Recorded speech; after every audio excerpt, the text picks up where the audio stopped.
Hello dear student, good morning everyone. आज मैं आप लोगों को वार्षिक हिसाब, साझेदारी पेढ़ी का वार्षिक हिसाब, जिसमें मैं सारे आपको खाते के नमूने में आपको एकदम डिटेल में अच्छे से एक्सप्लेन करके समझा देता हूँ कि कौन से खाते में किस प्रकार की एंट्री आती है।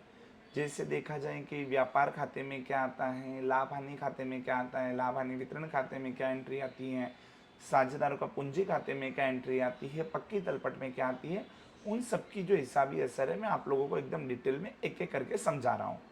जैसे सबसे पहले मैं आज आपको समझा रहा हूँ, पहले 31/3 कोई भी तारीख हो, जैसे कि 31/3/2017 हो, 18 जो क्वेश्चन में मेंशन होगी, तो उस क्वेश्चन के मेंशन के अनुसार 31/3/18 हो तो 31/3/20 हो, जो भी क्वेश्चन में मेंशन होगी वो यहाँ पर डेट लिखनी है कि रोज पूरा होने वाले वर्ष का व्यापार खाता।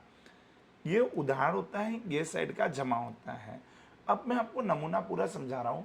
व्यापार खाते का मतलब ही यही होता है कि इसमें व्यापार से जो भी चीज़ जुड़ी हुई है वही प्रवृत्तियाँ इसके अंदर आएगी। जैसे व्यापार से जुड़ी माल को खरीदना, माल को बेचना। आज कोई भी व्यापार होता है उसकी मुख्य प्रवृत्ति क्या होती है? माल को खरीदना, माल को बेचना। तो इसके अंदर आएगा खरीद, आएगा बिक्री आएगी। अब खरीद और बिक्री करेंगे तो सीधी सी बात है, स्टॉक भी बचेगा। अंतिम स्टॉक, वही अंतिम स्टॉक अगले साल के लिए प्रारंभिक स्टॉक बनता है। फिर खरीदते समय जो हमारे खर्चे आते हैं, कई सारे खरीदते समय के खर्चे होते हैं, वो सब हमें कहाँ लिखने पड़ते हैं? व्यापार खाते के उधार पक्ष में। ठीक है, तो मैं आपको अभी पूरे एंट्री सब समझाता हूँ व्यापार खाता किस तरह है। सबसे पहले तो व्यापार खाते की मुख्य प्रवृत्ति आप देखो तो खरीद और बिक्री होती है। तो सबसे पहले तो मैंने खरीद लिखी, व्यापार खाते के उधार तरफ खरीद, फिर खरीद में से खरीद वापसी माइनस होगा तो जो रकम आ जाएगी वो शुद्ध खरीदी हो जाएगी। फिर जमा तरफ क्या आता है? बिक्री आती है, बिक्री में से बिक्री वापसी माइनस हो गया तो ये जमा तरफ आ गया।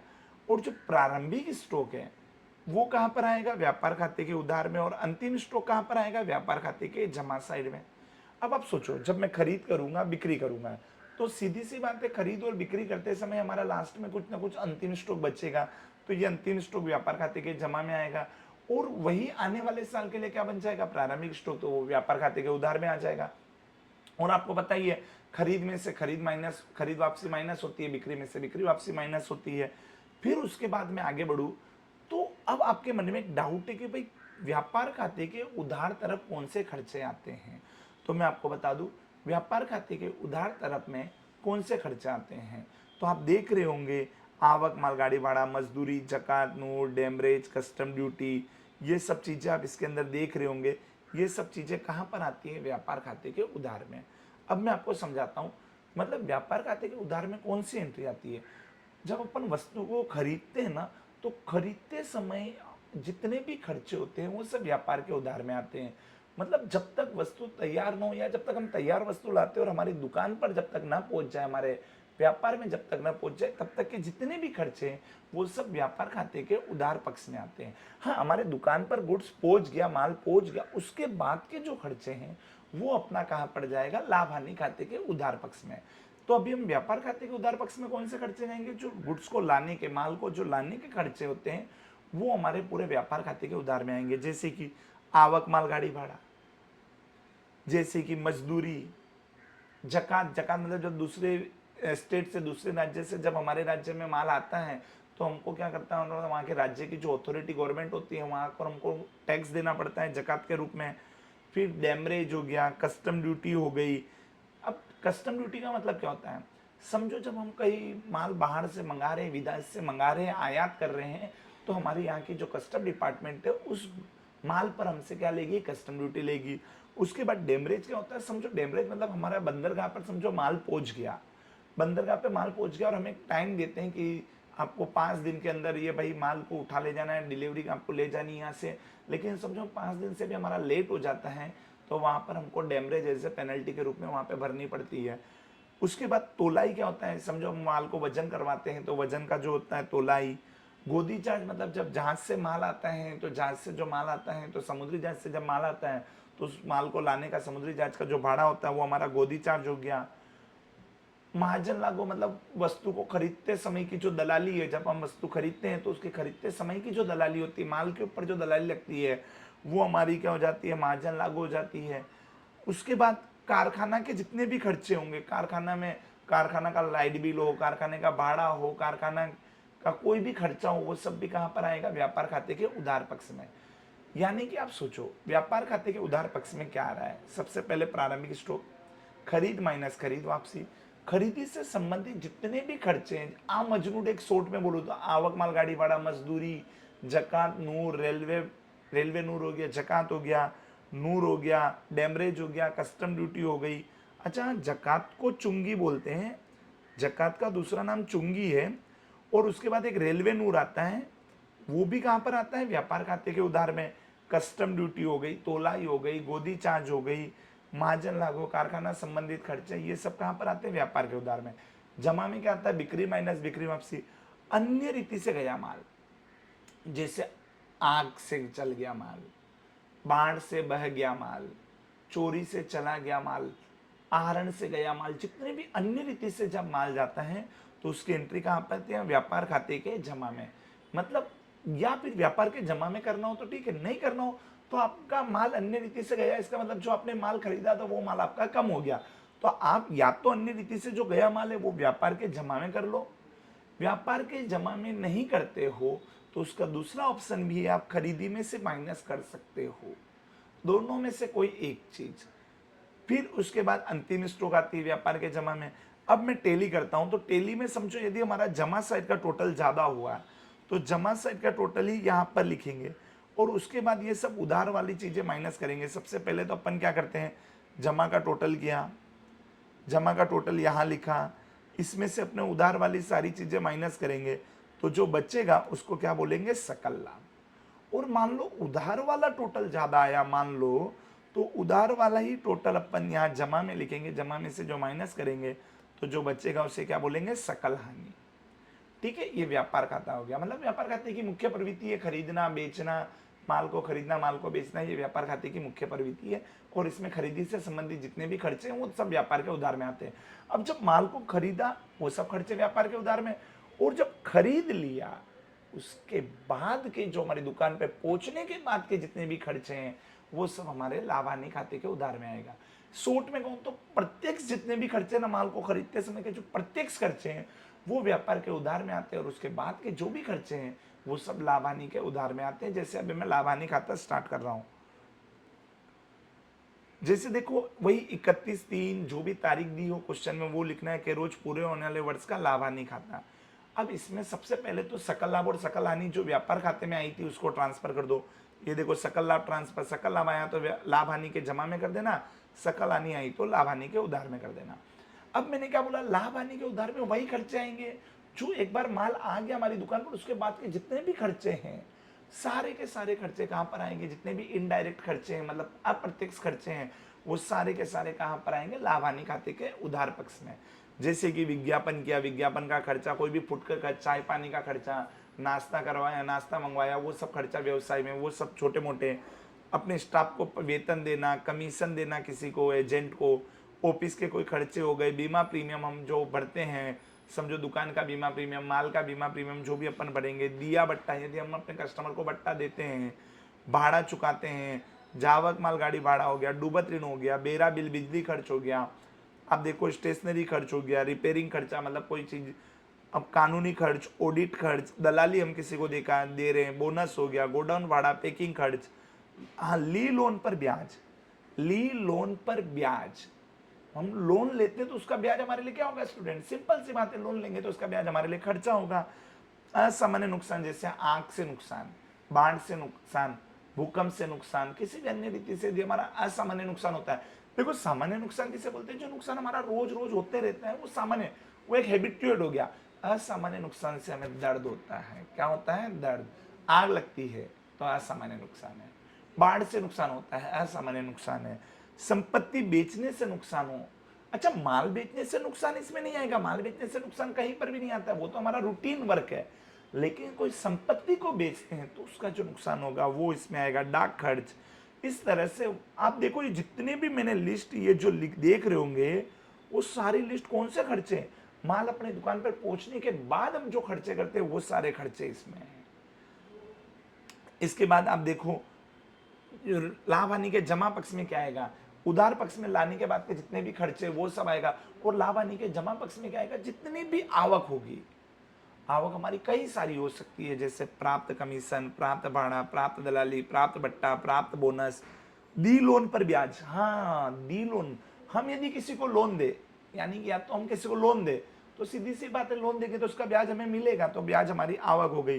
प्राप्त ब्याज, विनियोग पर ब्याज। हाँ, समझो मैंने कहीं पैसे विनियोग किए, मतलब कहीं मैंने पैसे लगाए तो उसका जो ब्याज होगा, विनियोग मतलब मैंने कहीं पैसे इन्वेस्ट किए तो उसका ब्याज मेरी आवक होगी, वो होगा। प्राप्त डिविडेंड हो गया, हमने समझो कहीं शेयर में पैसे लगाए तो उसका जो डिविडेंड हो गया वो, और डिबेंचर में पैसे लगाए तो ब्याज हो गया। मतलब जो भी चीज हमारी आवक होती है वो सब। डूबत ऋण वापसी, पैसे डूब जाए तो लाभ आने के उधार में, और डूबत ऋण वापसी, डूबा हुआ पैसा वापस मिल जाए तो हमारे डूबत ऋण वापसी हमारी लाभ हानि के जमा में। संपत्ति बिक्री से लाभ, भंगार से उपज, ये सब लाभ हानि के जमा में आता है। मतलब लाभ हानि के उधार में खर्चा और हानि आती है, लाभ हानि के जमा में आवक और लाभ आता है। ठीक है, अब हम टोटल करेंगे। मान लो जमा का टोटल किया, ये जमा का टोटल हो गया, यही टोटल समझो जमा का ज्यादा है तो जमा का टोटल इधर लिखा, यही टोटल अपन ने यहाँ लिखा। इसमें से ये सब उधार वाले खर्चे माइनस हो जाएंगे, तो इधर जो आएगा उसको क्या बोलेंगे, शुद्ध लाभ। अब मान लो कभी कभी तो ऐसा भी तो हो सकता है, व्यापार कर रहे थे यार, हानि भी तो हो सकती है, सिंपल सी बात है। तो कभी खर्चे घना सारा हो गया हो, उधार साइड के खर्चे घने सारे हो गए हो, तो सारे उधार वाले को टोटल करो, उधार वाले का टोटल यहाँ लिखो, इसमें से ये सब माइनस करो, तो इधर जो भी बचेगा इसको क्या नाम देंगे, शुद्ध हानि। ठीक है, व्यापार खाते का परिणाम सकल लाभ सकल हानि आया, वो सकल लाभ और सकल हानि को लाभ हानि खाते ले गए, और लाभ हानि का खाते का परिणाम आया शुद्ध लाभ शुद्ध हानि। अब हम लोग नेक्स्ट खाते की ओर बढ़ते हैं, एक लाभ हानि वितरण खाता। कौन सा खाता, लाभ हानि वितरण खाता। सुनो, मैं आपको लाभ हानि वितरण खाता और साझेदार का पूंजी खाता दोनों एक साथ समझाऊंगा। लाभ हानि वितरण खाता और साझेदार की पूंजी खाता। सबसे पहले ध्यान से सुनना, लाभ हानि वितरण खाता और साझेदार का जो पूंजी खाता है, ये दोनों खाते में सिर्फ और सिर्फ साझेदार और पेड़ी के बीच में कोई खर्चे और आवक हुए हो। साझेदार और पेड़ी के बीच में, समझो मैं नौकर को वेतन दूं या किसी एजेंट को कमीशन दूं, तो ये साझेदार का नहीं है, साझेदार और पेड़ी के बीच में खर्चा। मतलब पेड़ी यदि समझो नौकर को वेतन दे तो इसमें नहीं आएगा, पेड़ी समझो एजेंट को कमीशन दे, इसमें नहीं आएगा। हाँ, यदि पेड़ी साझेदार को वेतन दे तो इसके अंदर आएगा, पेड़ी साझेदार को कमीशन दे इसके अंदर आएगा, पूंजी पर ब्याज इसके अंदर आएगा, आहरण पर ब्याज। मतलब जो पेड़ी और साझेदारों के बीच के जो खर्चे और आवक होती हैं उसकी एंट्री कहां पर आती है, लाभ हानि वितरण खाता और साझेदार का पूंजी खाते में। अब मैं आपको इसको भी पूरे डिटेल में समझाता हूं, दोनों खाते एक साथ में समझाऊंगा, ध्यान से समझना है। ये अपने उधार साइड हो गई, ये अपने जमा साइड हो गई। सबसे पहले तो शुद्ध लाभ, लाभ हानि खाते का जो परिणाम आया तो वो शुद्ध लाभ लाभ हानि वितरण खाते के जमा में जाएगा, और शुद्ध हानि आई वो लाभ हानि वितरण के उधार में आएगा। अब मैं आपको समझाता हूं, इसके बाद ये लाभ हानि वितरण हो गया, और अगला आप देखोगे तो साझेदार का पूंजी खाता। आप चेक करो, लाभ हानि वितरण खाता हो गया और ये हो गया हमारा साझेदार का पूंजी खाता। तो लाभ हानि वितरण में सबसे पहले तो हमने क्या लिखा, जो शुद्ध लाभ और शुद्ध हानि जो लाभ हानि खाते से आया। उसके बाद जो साझेदार का पूंजी खाता है उसमें हम लोग सबसे पहले पूंजी की प्रारंभिक शेष लिखेंगे। पूंजी की कौन सी शेष लिखेंगे, प्रारंभिक शेष। मैं अभी आपको लाभ हानि वितरण खाता और साझेदार का पूंजी खाता दोनों एक साथ में समझा रहा हूं। उसमें सिर्फ एंट्री कौन सी होगी, जो पेड़ी और साझेदार के बीच में जो खर्चे और आवक हुए हो उसकी एंट्री से दोनों खाते में होगी। सबसे पहले तो मैं फॉर्मेलिटीज पूरी कर दूं, तो लाभ हानि वितरण खाते में शुद्ध लाभ शुद्ध हानि लिखा, और साझेदार का जो पूंजी खाता है इसमें सबसे पहले पूंजी की प्रारंभिक शेष लिखा, और जो आहरण होगा वो लिखा।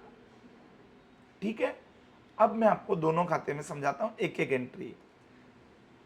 जैसे पूंजी पर ब्याज, बताओ स्टूडेंट, पूंजी पर ब्याज ये भी तो देखा जाए तो साझेदार और पेड़ी के बीच का ही खर्चा और आवक है। मैं समझाता हूं, पूंजी पर ब्याज, पूंजी कौन लगाता है, साझेदार पेड़ी में लगाता है। तो सिंपल सी बात है, ब्याज कौन देगा, पेड़ी देगा। किसको देगा, साझेदार को। तो पेड़ी के लिए खर्चा हो जाएगा और साझेदार के लिए आवक हो जाएगा। और जो लाभ हानि वितरण खाता है ना, ये पेड़ी के लिए बनता है। किसके लिए बनता है, पेड़ी के लिए। और जो अगला जो है साझेदार का पूंजी खाता है, ये साझेदार के लिए बनता है। ये किसके लिए बनता है? साझेदार के लिए। और आपको पता है कोई भी खाते के उधार तरफ खर्च आता है, जमा तरफ आवक आती है। तो मैं आपको एकदम डिटेल में समझा दूं। पूंजी पर ब्याज, फिर से पूंजी कौन लगाता है? साझेदार। किस में लगाता है? पेड़ी में। तो ब्याज कौन देगा? पेड़ी देगी। किसको देगी? साझेदार को। तो पेड़ी के लिए क्या हुआ? खर्च, और साझेदार के लिए आवक। पेड़ी के लिए खर्च और साझेदार के लिए आवक। तो पेड़ी के लिए खर्च है, तो पेड़ी के लिए, तो ये जो लाभ हानि वितरण खाता है ये किसके लिए बनता है? पेड़ी के लिए। और खर्च हमेशा कहां पर आता है? उधार तरफ। तो देखो मैंने पूंजी पर ब्याज उधार तरफ लिख दिया लाभ हानि वितरण के। और साझेदार के लिए आवक। किसके लिए? साझेदार के लिए क्या है? आवक। तो साझेदार के लिए कौन सा खाता बनता है? साझेदार का पूंजी खाता। और आवक हमेशा कहां पर आती है? जमा में। तो इसकी दूसरी एंट्री कहां हो गई? साझेदार के पूंजी खाते के जमा पक्ष में। पेड़ी के लिए लाभ हानि वितरण खाता है और साझेदार के लिए साझेदार का पूंजी खाता है। ठीक है। तो पेड़ी के लिए खर्चा हुआ इसलिए लाभ हानि वितरण के उधार में, और साझेदार के लिए आवक हुई इसलिए साझेदार के पूंजी खाते के जमा पक्ष में। अब मैं समझाता हूं आहरण पर ब्याज। सुनो, सोचो आहरण कौन करता है? साझेदार पेड़ी में से निजी उपयोग के लिए पैसे निकालता है, माल निकालता है। तो सीधी सी बात है, जब मैं साझेदार आहरण करेगा तो अब इसका ब्याज कौन देगा? कौन देगा बताओ? साझेदार देगा। किसको देगा? पेड़ी को देगा। तो साझेदार के लिए क्या हुआ? खर्च। और पेड़ी के लिए क्या हुई? आवक। साझेदार पेड़ी को देगा ब्याज, तो साझेदार के लिए खर्च हुआ, और पेड़ी के लिए क्या हुई? आवक। तो साझेदार के लिए खर्च और पेड़ी के लिए आवक है। पेड़ी के लिए कौन सा खाता बनता है? लाभ हानि वितरण खाता है। तो लाभ हानि वितरण खाते में आवक है, तो आवक कहां पर आती है? जमा में। तो देखो ये आहरण पर ब्याज जमा में आ गया लाभ हानि वितरण खाते के। और इसमें क्या बोलते हैं? साझेदार का पूंजी खाता। तो साझेदार के लिए क्या था? खर्च था। खर्च हमेशा उधार आता है, तो ये जो साझेदार का पूंजी वो साझेदार के लिए बनता है। तो खर्च कहां पर आता है? उधार तरफ। सिंपल सी बात है, पूंजी पर ब्याज। पेड़ी के लिए खर्च है, साझेदार के लिए आवक है। तो पेड़ी के लिए कौन सा खाता बनता है? लाभ हानि वितरण खाता। इसलिए लाभ हानि वितरण के उधार में आएगा, और बस साझेदार के लिए आवक है तो साझेदार के पूंजी के जमा में आएगा। और आहरण पर यह ब्याज वाइस वर्सा, पूरा उल्टा। आहरण पर ब्याज कौन देगा? साझेदार पेड़ी को देगा। तो पेड़ी के लिए आवक हुई, और पेड़ी के लिए कौन सा खाता बनता है? लाभ हानि वितरण खाता। लाभ हानि वितरण खाते के जमा में आ जाएगा। और साझेदार के लिए खर्चा है, साझेदार के लिए कौन सा खाता बनता है? साझेदार का पूंजी खाता। और खर्चा हमेशा उधार में आता है। अब उसी तरह हाँ, यदि पेड़ी समझो साझेदार को वेतन दे, बोनस दे, कमीशन दे, तो सीधी सी बात है पेड़ी के लिए खर्च होगा। तो पेड़ी के लिए खर्च होगा तो लाभ हानि वितरण के उधार में। इन दोनों को अपन टोटल करेंगे तो लाभ हानि वितरण के उधार में आ गया। और दूसरी एंट्री कहां पर आएगी? साझेदार के पूंजी के जमा पक्ष में, क्योंकि साझेदार के लिए आवक होगा, पेड़ी के लिए खर्च होगा। और न समझ में आए ना तो क्या होता है, अपन शॉर्ट में भी समझना, क्रॉस एंट्री। लाभ हानि वितरण के उधार में होगी तो पूंजी के जमा में होगी, पूंजी के जमा में होगी तो लाभ हानि वितरण के उधार में होगी। क्रॉस, या लाभ हानि वितरण के जमा में होगी तो पूंजी के उधार में। ऐसे क्रॉस एंट्री भी समझ सकते हो। ठीक है। इसके बाद में आगे बढ़ू तो आप सोचो, मैंने आपको साझेदार का पूंजी खाता और लाभ हानि वितरण खाते में कुछ एंट्रियां समझाई, जैसे पूंजी पर ब्याज की असर कहाँ कहाँ होती है, आहरण पर ब्याज की असर कहाँ होती है, साझेदार को दिया जाने वाला वेतन, बोनस, कमीशन की असर कहाँ होती है, वो भी समझा दिया। अब लास्ट में अपन लाभ हानि वितरण खाते को टोटल करते हैं, टेली करते हैं। तो समझो, मान लो लाभ हानि वितरण खाते का जमा साइड का ज्यादा हो, तो ये लिखा जमा साइड का टोटल। यही टोटल को अपन कहाँ लिखेंगे? इधर लिखेंगे, है ना। चलो, यही टोटल को अपन लिखा, तो देखो लाभ हानि वितरण के जमा में लिखा, ये देखो जमा में लिखा, टोटल किया, यही यहाँ लिखा। इसमें से ये माइनस करेंगे तो इधर जो डिफरेंस बचेगा, क्वेश्चन मार्क, इसको साझेदारों के बीच में लाभ हानि के अनुपात में बांट दिया जाएगा। और मान लो उधार साइड का टोटल ज्यादा हुआ तो इधर जो बचेगा वो हानि होगी, हानि साझेदारों के बीच में बांट दी जाएगी। ठीक है। फिर नेक्स्ट पेज पे जाते तो जो साझेदार का जो वितरण पात्र लाभ आया वो पूंजी के जमा में आ जाएगा, और वितरण पात्र हानि पूंजी के उधार में आ जाएगी। अच्छा, एक और चीज समझाऊं, ज्यादा ना डिटेल में, एकदम शॉर्ट में कहूं तो साझेदार का पूंजी खाता मतलब, कोई भी मुझसे पूछे, आपसे पूछे तो बोल देने का पूंजी खाते के जमा में साझेदार की पूंजी जब बढ़ेगी तो साझेदार के पूंजी के जमा में आएगा, और साझेदार की पूंजी घटेगी तो साझेदार के पूंजी के उधार में आएगा। एकदम शॉर्ट आंसर है इसका। चलो अब अपन पूंजी खाते को टेली करते हैं। टेली किया, और पूंजी खाते में ज्यादातर जमा साइड का ही टोटल आता है। ये जमा साइड का टोटल पहले टेली किया, यही टोटल यहाँ लिखा। इसमें से फिर देखो ये टेली किया, ये टोटल को अपन ने लिखा उधार में, और यहाँ पे जो डिफरेंस आया इसको अपन क्या नाम दे देंगे, शेष आगे ले गए। अब अपना ये शेष आगे ले गए कहाँ जाएगा, पक्की तलपट में। तो ये देखो 31/3 जो भी तारीखों के रोज पूरा होने वाले वर्ष की पक्की तलपट नहीं होती है, 31/3/21/20 जो भी डेट हो के दिन की पक्की तलपट, जो पक्की तलपट बनती है वो व्यवसाय की आज तक की जितनी भी संपत्ति और दायित्व होगी वो उस पक्की तलपट में दर्शाता है। मतलब पक्की तलपट धंधे की आर्थिक स्थिति बताता है।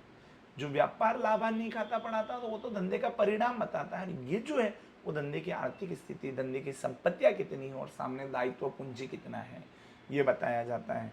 तो अब पक्की तलपट में आप नाम से पता चल रहा है संपत्ति लेना आएगा। सीधी सी बात, इसमें दो पक्ष होते हैं, एक पूंजी दायित्व और एक संपत्ति लेना। तो संपत्ति लेना में सिर्फ संपत्तियां आएगी जितनी भी है, जैसे जमीन हो गया, एक्चुअली मैंने जगह के हिसाब से सब साथ में लिख दिया, आपको ऐसे अलग अलग लिखना है। जमीन हो गया, मकान हो गया, यंत्र हो गया, फर्नीचर, प्लांट, मशीन हो गया, वाहन हो गया, विनियोग हो गया। अब विनियोग हम पैसे लगाते तो हमारी संपत्ति है, जमीन, मकान, यंत्र। अच्छा, संपत्ति का मतलब जहां पर मेरा किसी वस्तु पर मेरा मालिकाना अधिकार हो या मुझे किसी से पैसा लेना बाकी हो, वो सब मेरी संपत्ति में आती है। जैसे जमीन हो गया, मकान हो गया, यंत्र हो गया, फर्नीचर हो गया, प्लांट, मशीन, वाहन, विनियोग हो गया, आभूषण, औजार हो गया, फुटकर, ये मैं सब एक साथ में लिख दिया हूँ, आपको इसे 1 बाय 1 करके लिखना है। ख्याति, पेटेंट, ट्रेडमार्क, कॉपीराइट, लाइसेंस, ये सब भी हमारी। देनदार, देनदार मतलब ग्राहक, ग्राहक से हमें पैसे लेने होते हैं, लेनी उंडी वाले से भी पैसे लेने होते हैं। रोकड़ से हमारी संपत्ति है, बैंक में पैसे पड़े हमारी संपत्ति होती है। अंतिम स्टॉक जो लास्ट में माल बच जाए तो उसको हम कचरे में तो फेंकेंगे नहीं, वो भी हमारी संपत्ति। दी लोन, हम किसी को लोन दे तो भी हमारी संपत्ति, क्योंकि वापस मुझे पैसा उससे लेना बाकी है। संपत्ति में क्या आता है, जिसपे मेरा मालिकाना अधिकार है वो, या जिससे मुझे पैसा लेना बाकी है वो मेरी संपत्ति में आएगा। अग्रिम चुकाया खर्च, कोई खर्चा मैं अग्रिम चुका दूं तो भी वो मेरी संपत्ति है, क्योंकि आज नहीं तो बाद में मुझे कल सेटअप हो गई तो मेरे लिए पाए। मिलना बाकी आए, किसी से मुझे पैसा मिलना बाकी हो तो भी वो हमारी संपत्ति होती है। और वो जो हमने जो शेष आगे लाया आया था ना पूंजी खाते का, वो इधर आ गया। और इधर ये जितने भी नाम देख रहे हो, अब ये सब हमारे दायित्व है। प्रोविडेंट फंड, कर्मचारियों को हम लोग क्या करते हैं, उसकी जो मासिक पगार होती है उसमें से कुछ रकम हम लोग काट कर अपने पास रख लेते हैं, तो वो भी हमें, वो जब वो निवृत्त होता है, जब वो जाता है तो उनको वापस उनका जो पीएफ है वो वापस देना पड़ता है। दायित्व, ली लोन, हाँ दी लोन हमारी संपत्ति होगी, लेकिन हम लोग लोन ले तो हमें वापस देना पड़ेगा। दायित्व मतलब इन शॉर्ट, आज नहीं तो कल उसको वापस पैसे आपको देना बाकी होगा तो वो दायित्व है। लेनदार हो गए, व्यापारी लोगों को पैसा देना बाकी होता है, देनी उंडी वाले को। बैंक ओवरड्राफ्ट, जितना बैंक में पैसा पड़ा उससे ज़्यादा हम लोग निकाल ले, चालू खाते वाले को, चालू खातेदार जो होता है वो जितना बैंक में शेष है उससे ज़्यादा निकाल ले तो वो बैंक ओवरड्राफ्ट हो गया, तो वो भी वापस आज नहीं तो कल वापस देना पड़ेगा। चुकाना बाकी खर्चा, यदि कोई खर्चा चुकाना बाकी हो, अग्रिम कोई मिल गया हो तो हमको ऐसे खैरात में थोड़ी मिला हुआ, आज नहीं तो वापस कल देना ही पड़ेगा। सामान्य अनामत, हाँ कोई भी अनामत भी, आपका अनामत भी यहाँ पर आता है। कोई भी अनामत खाते ले जाओ ना, कोई भी अनामत बनाओ तो अनामत किस में से बनाया जाता है, लाभ में से, और लाभ भी जमा बाकी होती है, तो पूंजी दायित्व भी जमा बाकी होती है। कारीगर बचत खाता, कारीगर लाभाक फंड, मतलब जो भी कारीगरों के बचत खाता हो गया, कारीगर लाभाक फंड हो गया, ये सब हमारे पक्के तलपट में आता है, दायित्व में। और संपत्ति, संपत्ति में मतलब पक्की तलपट धंधे की आर्थिक स्थिति बताती है कि इस धंधे में संपत्तियां कितनी हैं और सामने दायित्व और पूंजी कितनी है। जो संपत्तियां को मैं शॉर्ट में कहूँ तो जिस पे हमारा मालिकाना हक होगा वो मेरी संपत्ति होगी, जिससे मुझे या तो पैसा लेना बाकी होगा वो मेरी संपत्ति होगी, और दायित्व जिसको मुझे पैसा देना बाकी होगा वो मेरा दायित्व होगा। ठीक है, तो इस तरह से, और लास्ट में आप पक्की तलपट का टोटल करोगे तो सरभर हो जाएगा। इस तरह से मैंने आपको पांचों खाते के, व्यापार खाता, लाभ हानि खाता, लाभ हानि वितरण खाता, साझेदार का पूंजी खाता, पक्की तलपट का मैंने आपको नमूने समझा दिए। अब आपको नेक्स्ट लेक्चर में मैं सारे समायोजन की असर एक एक करके समझाऊंगा। मेरे चैनल को, जो पायोनियर कॉमर्स एकेडमी चैनल है, उस चैनल को आप जरूर सब्सक्राइब करें। आपको इससे वीडियो पूरे साल तक, अंत तक आपको कंटिन्यू हर रोज आपको वीडियो आते रहेंगे, मतलब हर 2, 4, 5 दिन में हमारे वीडियो आते रहेंगे। और जो मेन क्वेश्चन है वो वीडियो को हम लोग यूट्यूब पर अपलोड करेंगे। जो भी मतलब बोर्ड के एग्जाम में आईएमपी क्वेश्चंस हो गए, वो सब क्वेश्चंस को हम लोग अपलोड करेंगे यूट्यूब पर। तो आप हमारे चैनल पर इसी तरह से कंटिन्यू, जो प्यार है आपका वो हमारे लिए कंटिन्यू इसी तरह से बरकरार रहना चाहिए। ठीक है, okay, thank you so much.